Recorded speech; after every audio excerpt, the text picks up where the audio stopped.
My name is Lisa Lundy. I'm a motivational speaker, a mother, and I'm also the author of The Super Allergy Girl, Allergy and Celiac Cookbook. I'm here today to answer one of the top questions I get in food allergies, and health in general. And that is the question, why are allergies and health issues on the rise? People are sitting up and taking notice that it seems like a lot of people are sick or more people have allergies, so people are asking, why is this the case? So I'm going to give you just a top couple of reasons why health issues and allergies are on the rise. The first reason is because there have been major changes in diet in the last 100+ years, but particularly in the last 100 years. We've had more additives, more preservatives, more hormones, more food dyes, more chemicals in our food supply than 100 years ago by a dramatic percentage. Number two, sugar is up dramatically. I heard a physician talking the other day, and he was saying it was up 2,500% since the year 1900, when in 1900 we ate 4 pounds per person for the year. Then the other thing in diet is we are eating less whole foods or less real foods and more empty foods or filler foods. They fill you up, but they have no nutrition, no value. So the change is in diet. We can look at, well, we drink more soda, we drink all these beverages that are highly flavored with sugar and dyes. You know, we have a lot of foods that we eat now that people weren't eating 100 years ago, and those foods are displacing real fruits and vegetables and substantial things that contain nutrition. So the changes in diet in the last 100 years leave you as a consumer with a diet that is less nutritionally sound. So basically people have less nutrition in their body, and that's the first reason, in my humble opinion, that allergies and health issues are on the rise. Number two, coupled with the changes in diet, we've seen a dramatic change in lifestyle.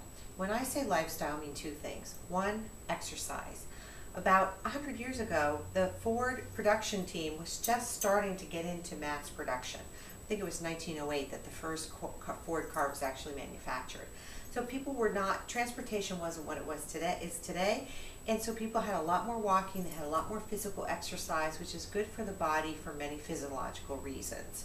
The other thing that's different in terms of lifestyle is 100 years ago, people were more related, there was more of a tight-knit community, people had their extended family, and that in and of itself leads for less stress, more feeling included, less isolation, things that are hard on the body. You know, it's good to be related and feel in community and to be exercising. So number two is changes in lifestyle. Number three, and this is a biggie, is changes in the environment. Now, about 6 or 7 years ago, I was pretty unschooled in what was happening in our environment. So if we looked at 40 years ago or 50 years ago, people were using hardly any lawn care chemicals. You had dandelions growing all the time. If you see a lawn today that doesn't have dandelions, you can be rest assured someone is probably, most likely, putting on some lawn chemicals to keep the dandelions and other weeds at bay. So we've got lawn chemicals, which are known to cause cancer and birth defects, leukemia, and other health issues. We've got household chemicals with, products like arsenic in them. You don't think that your dishwashing crystals have a bad chemical because you think it would be labeled. One of the things that people can do to become educated about chemicals in their personal their personal products area, is to pick up a brochure, which I blogged about and I will include in my tip sheet. This particular video comes with a tip sheet. It's just boom, boom, boom, bullet points, very brief explanation, and in it is mentioned this Hidden Dangers of Fragrances, which talks about the fact that perfumes that we spray on our neck, spray on our wrist, basically spray on our skin. Your skin is the largest organ of your body. So you're spraying on your skin perfume or cologne that contains toluene, benzene, and a whole host of very long, hard to pronounce chemicals that are neurotoxins or toxic to the body. And on top of that, if you've purchased any furniture that happens to be non-leather, so cloth, or upholstered furniture, most likely what you didn't realize was the furniture was sprayed with insecticide and possibly even an anti-rodent spray, so that the furniture is not eaten in the warehouse. And if you happen to throw in, oh, give me the anti-stain package, you're basically sitting on a toxic chemical sofa. What you want to look at is the Environmental Working Group, which is ewg.org, has recently conducted a study. They did a video that I actually saw, which I hope everyone will look at, called 10 Americans.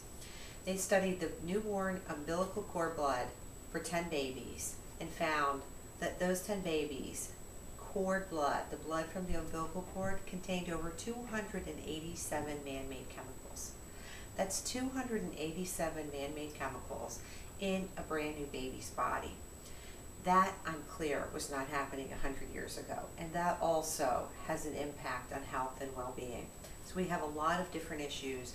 You can go on the ewg.org website to see Ken Cook, who's one of the founders of EWG. I don't know these people, but I think they're doing great work. To look at some of their reports. They've got a water report, they've got a suntan lotion report, they have lots of different reports to help consumers. They're really a great consumer organization. Another thing that's changed to contribute to health is stress. Stress on the body, or feeling stressed or being under stress, increases your body's need for nutrition. And from all the reports we're getting, people are feeling extremely stressed and very uptight. That causes you to have an increased need for nutrition and or sleep, which is the next thing, sleep. We are living in a time when many people are sleep deprived. I don't happen to be one of them, but many people report they're not getting enough sleep. We see in the news reports people who are falling asleep at the wheel, and sleep deprivation is the topic of study. I myself, well, I'm involved in a lot of different things, as people have said from looking at my website. No, I don't skip on sleep. I'm very organized. I need my 7 to 9 hours a night, so I'm a good sleeper, and that's important to me. So sleep is another thing. Water is the next thing. Water can contain, if you read the Reader's Digest or the New York Times or basically any publication today, they're talking about water, our water supply being contaminated with pharmaceutical drugs, cleaning supplies, and other chemicals that you don't want to drink. So your water that you're drinking, which your body really requires, now has components in it that you don't want it to have. So that's another impact. The next item as to why health issues and allergies are on the rise is because many people are eating the same foods day after day, over and over again. Back in the good old days, families ate more on either a seasonal rotation diet, meaning they ate by the season. When you have to figure that cars were just being produced 100 years ago, they were not trucking up produce from Florida or California across country. People were eating what was local. They were eating out of the root cellar. They were eating things that they canned. People were eating seasonally and also by what was in their area. So there was a very different diet, and people weren't eating chicken every night. We have people in this country that eat the same thing every day, day in, day out. That's going to contribute to food allergies and other health issues. Last thing on my list, as far as why are so many health issues on the rise, is we're not currently using the same common sense that our forefathers used. And for many reasons. First of all, transportation, as we've already discussed, was an issue many years ago. People couldn't just pop in their car and drive to the doctor's office if they had an ailment. They had to take care of themselves. They had a diet that was much richer in nutrition. They had different kind of lifestyle in terms of connectedness and relatedness and community. So they had many different issues that weren't really as big as what we are dealing with now. So it was a different mentality because there were fewer doctors and transportation was an issue. People took responsibility and took good care of themselves because there really wasn't that much of an alternative.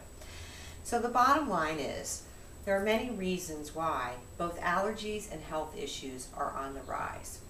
To download a free tip sheet that summarizes these top reasons, and to get more information about how you can be healthy and well in a time when people are sick and tired, please visit my website or www.thesuperallergycookbook.com, where I'm committed that you have a great life.